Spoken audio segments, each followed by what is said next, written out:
بسم الله الرحمن الرحیم. Hello my dear students. I hope you be fine. Before starting, let's go to the previous lesson. قبل از اینکه شروع کنیم به این درس گذشته رو یک بار ببینیم چی بود. What was our previous lesson about? Excellent. It was about Eiffel Tower. ما درباره برج ایفل خوانده بودیم. Do you remember the words? Yes, you remember. Very good. Excellent. So today we are going to practice and learn a new grammar point. درس امروز ما درباره یک بخش گرامری خواهد بود که باز هم به شما کمک میکنه که بتانین معلوماتی را درباره درس های گذشته اضافه تر معلومات نوشته کنین یا چیزهای اضافه تر بفهمین در درس هایی که در قبل ازی بود. مثلا میتونین شما حتی با برج ایفل یک جمله بسازین نظر به گرامری که حال ما درس میتون به شما. So our new lesson is unit 3, lesson 3 and page 29. So we are going to study this page, and also at the end I will teach you or I will tell you something about a new point. پس امروز ما میخوایم صفحه 29 رو مکمل میخوانیم. وقتی صفحه 29 خلاص شد یک بخش نوع دیگر ما برای شما میگم که او هم جالب است، بر شما جالب خواد باشه، در کتابتان هم هست، ولی حالا نمیگم که موضوع ما چی است، در بعد از صفحه 29 براتون میگم. اوکی. So let's go to the word and let's go to the board and review the grammar point that I'm going to teach you today. Okay, ready? Look at the board. Do you remember the conditionals? یادتان میاد من بر شما conditional گفته بودم؟ Yes, of course you remember. بله که یادتان میاد ما درباره جملات شرطی با هم گپ زده بودیم. من بر شما گفته بودم که we have 4 types of conditionals. من بر شما گفته بودم ما 4 رقم جملات شرطی داریم. Do you remember? We have studied the first one. و ما شرطی نوع اول یا کاندیشنال اول ما خوانده بودیم. حالا امروز میخوایم که second conditional بخوانیم. ما بر شما اینجا نوشته کردیم conditional، پس نوع دومش ما میخوانیم. Second conditional is our title today. Okay? Good. Do you remember I told you that the conditional also called if clauses? یادتان اگر باشه من گفته بودم نام دیگه conditional if clauses است. چرا؟ چون با if شروع میشه یا if در جملات هست. I wrote an example here for you. I will read it and you listen carefully. How did I wrote a sentence for the second conditional? Listen carefully. If I were talented, I would go to a school for the gifted. اگر ما با استعداد می بودم، ما می رفتم با یک مکتب به خاطر می استعدادم. به خاطر استعدادی که داشتم به یک مکتب می رفتم. I need a full stop here. یک نقطه اینجا ضرورت دارم. Look at the sentence. First let's translate it again. Okay? ما اگر استعداد می داشتم پس یعنی حالا ندارم. به این معناست. یعنی ما درباره یک چی گپ می زنیم؟ درباره یک دریم. ما اینجا نوشته می کنم دریم. یعنی فکر و خیال است. چیز واقعی نیست. پس ما کاندیشنالی که امروز ما صحبت میکنیم سرش در مورد تخیلات ماست، یا ما او را میگیم دریم به انگلیسی، دی دریمینگ یا تخیلات در انگلیسی. یعنی ما با استعداد نیستم و ما هیچ با مکتبی نرفتیم به خاطر می استعداد خود، ولی اگر ما استعداد می داشتم ما به مکتب می رفتم. So we can make more sentences for this conditional. ما یک جمله دیگه بر شما، یک مثال دیگه نوشته میکنم. If I had money, if I had money, comma, I would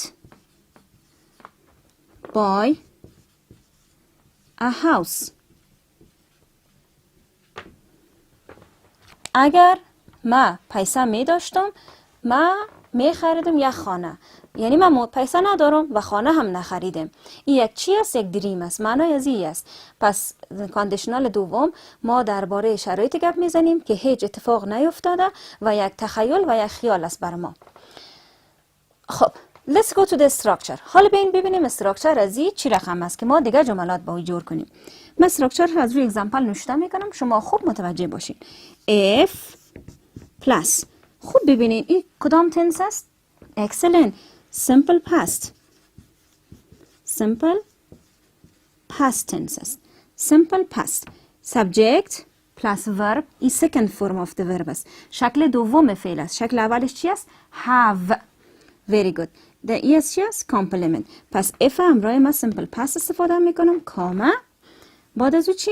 subject استفاده میکنم دوباره و بعد از او من میتونم یک دانه مودال استفاده کنم که اینجا would استفاده کرده. من میتونم به جای would could هم استفاده کنم، هیچ مشکل نیست. بعد از او چی؟ جمله ما مکمل میشه.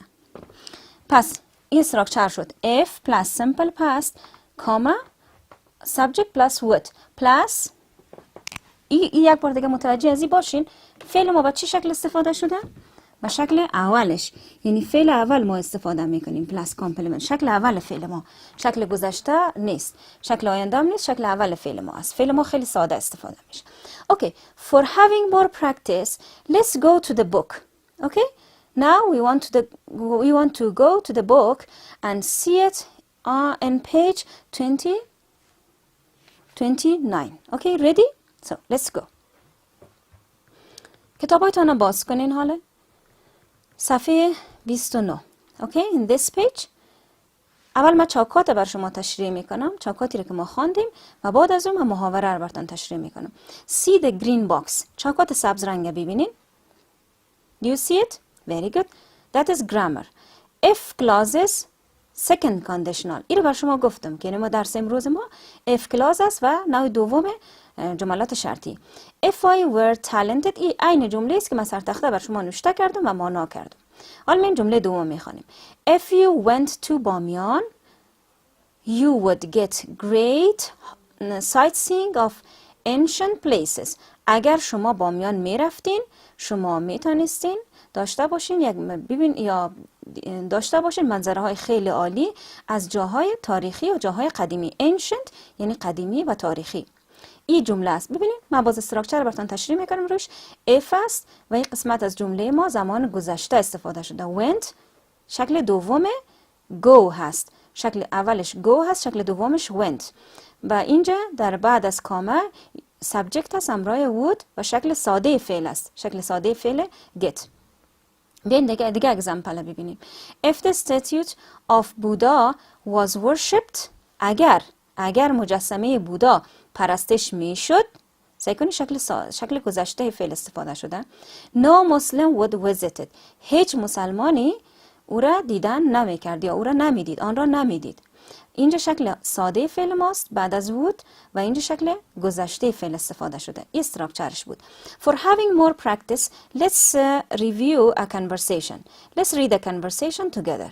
به خاطر که شما بیشتر تمرین کنین و این شکل ببینین ما یک محاوره میخوانیم. Let's go to part A. ده همین صفحه قسمت A یک محاوره ما داریم. من میخوایم شما، من پیش از اینکه من هیچ اشاره نمیکنم طرف هیچ بخشش، من میخوایم جایی که شما همین استراکچر یا second conditional دیدین شما در او اشاره کنین یا زیرش خط بکشین. Good. من آخر براتون میگم شما متوجه باشین. Practice the following conversation with your partner. این محاوره رو تمرین کنین همراه پارتنرتان. Student A and student B. We have two students here. If I had money, I would go to Bamyan and visit historical places. اگر ما پیسه می داشتم ما می رفتم بامیان و ملاقات می کردم یا دیدن می کردم جاهای تاریخیشه. من فقط روی لغت ها اشاره می کنم به خاطر شما گم نکنین خطه، ولی پسان باز براتون میگم کدام بخش مربوط گرامر می شد. Historical places یعنی جاهای تاریخی. The Buddha statue an امیر دم یعنی بند امیر، میگه که کجا را؟ جاهای تاریخیشه، مجسمه بودا را و بند امیره. They are very famous in the world. آنها خیلی مشهور هستند در دنیا. But it seems difficult for me. ولی آن به نظر میرسه، برای من مشکل به نظر میرسد. No, it is not difficult. It is not very far from here. میگه نه مشکل نیست، خیلی دور نیست از اینجا. here یعنی اینجا. If you studied a tour guide you would get enough information about them. اگر شما یک راهنمای سفر را مطالعه بکنید میتونین که به دست بیارین معلومات معلومات کافی درباره آنها. If you lend me, lend یعنی قرض بدی. اگر شما به من قرض بدین. A tour guide یک راهنمای سفر. I will study it. من میتونم آن را مطالعه خواهم کرد. If you read the Islamic books, اگر شما کتاب های اسلامی را بخوانید, you will find that the statute is kept only as an historical object and it is not worshipped. اگر شما کتاب های اسلامی را بخوانید شما خواهید فهمید که مجسمه نگهداری میشه فقط به خاطری که یک وسیله تاریخی است یا یک بخش تاریخی است و عبادت نمیشه. worship یعنی عبادت، پرستش نمیشه. If it was worshipped, اگر آن پرستش میشد, no Muslim would visit it. هیچ مسلمان آن را نمیدید. Because Muslims worship only one God. به خاطری که مسلمان ها پرستش میکنن فقط یک خداونده. And that is Allah. که آن هست الله جل جلاله. Okay, so now tell me which sentences where they followed this structure. حال با ما بگوین کدام جملات بود؟ Excellent, very good. The first sentence, this sentence, yeah, that is the second conditional. I show it to you. And how about the next one? How about this one? How about this one? No, that is not the second conditional. That is the first conditional. Excellent, very good. How about this one, the last sentence? If it was worship, great, it is the second conditional. بسیار خوب. پس جمله آخر ما هم بود و جمله اول ما. ولی جملاتی که در بین بود از جملات conditional نوع اول بود. Excellent. Let's go to an exercise. We have an exercise for having more practice. ما یک تمرین داریم که شما بیشتری را تمرین کنین که یاد بگیرین. ما مثل همیشه خانه خالی اول من انجام میدم، دیگه شما باید انجام بدین. Okay? Ready? I wish part A. I'm reading here. Complete the sentences with the correct form of the verb. جملات زیل رو با شکل درست فعل کامل کنید. I wish I could go to بامیان but the trip costs too much. من آرزو داشتم یا ای کاش من میتونستم بامیان برم اما سفر خیلی هزینه داره یا خیلی مصرف داره. If I had, very good. If I had enough money, I could certainly, یعنی حتما spend my vacation here. اگر من می داشتم پیسه من می تونستم قطعا مصرف کنم رخصتی های من در اینجا. Very good. So I will give you the rest for the homework. I told you that we have a new part that I will tell you and I will explain it for you. Do you remember? ما بر شما گفته بودم که یک بخش دیگه را ما کار میکنیم که من پسان بر شما میگم. Let's go to the next page. Okay? Good. Ready? So let's go to the page 30. صفحه 30 کتاب ما را باز میکنیم. Okay?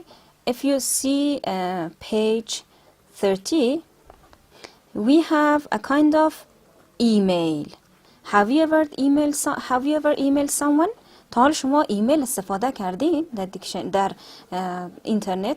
Yeah, of course you have used it. شاید شما استفاده کرده باشین. Do you have an email? شما یا ایمیل دارین؟ ایمیل آدرس دارین و استفاده کردین؟ Nowadays we have to be aware of internet. در روزها ما باید کم همراه اینترنت بلد شویم. پس یک از کارهایی رو که ما یاد میگیریم ایمیل کردن است. So I want you to look at this example of email and at the end I will ask you to write an email, okay? To practice writing an email. Look at the parts of an email. Part A. Your teacher will introduce and modify them to you. میگه به این بخشای ایمیل سیل کنین، استادتان بر شما میگه که در این بخشا چه چیزایی هست. تیرک‌ها و فلش ها را ببینین در اینجا.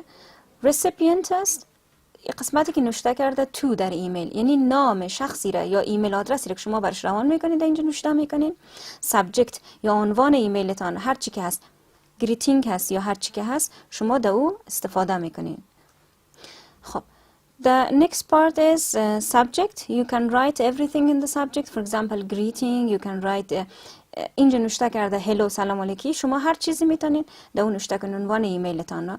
گریتینگ یعنی احوال پرسی هست، شروع ایمیل نامه‌تان یا در ایمیل چی را شما شروع کنین.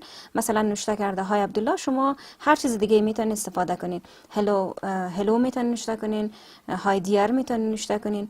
زیادتر وقتا دیار و دیار سر اور مدام نوشته میشه. مسیج متن مسیجی است که شما نوشته میکنین. و کلوزینگ در آخر نامتان شما میتونین لغت های مثل best wishes, best regards میتونین شما استفاده کنین، یعنی معنای با احترام است. Very good. Now our lesson is finished. We have studied a grammar point with the name of second conditionals. درس ما خلاص شد. ما second conditional خواندیم. structure شده یادتان است. if plus simple past comma and we have subject plus would plus complement. این structureش بود که ما جمله کار کردیم و تمرین امیدوارم شما کار کنین. And we have reviewed an email. We have practiced how to write an email. You have seen the structure of an email. و شما یک structure یک ایمیل دیدین. Because we don't have lots of time to practice more. ما وقت خیلی زیاد نداریم که هر جای ما جز بر شما تشریح کنیم. So I will give you a homework. Your homework is to practicing writing email. At the end of page 30 there was a place for writing email. در آخر صفحه 30 یک قسمت هست که شما میتونین برای نمونه یک ایمیل نوشته کنین، پیش خودتان تمرین کنین. And also I want you to practice to do the exercise on page 29. و همچنین تمریناتی که در صفحه 29 بود اون رو مکمل بسازین. Have a good time.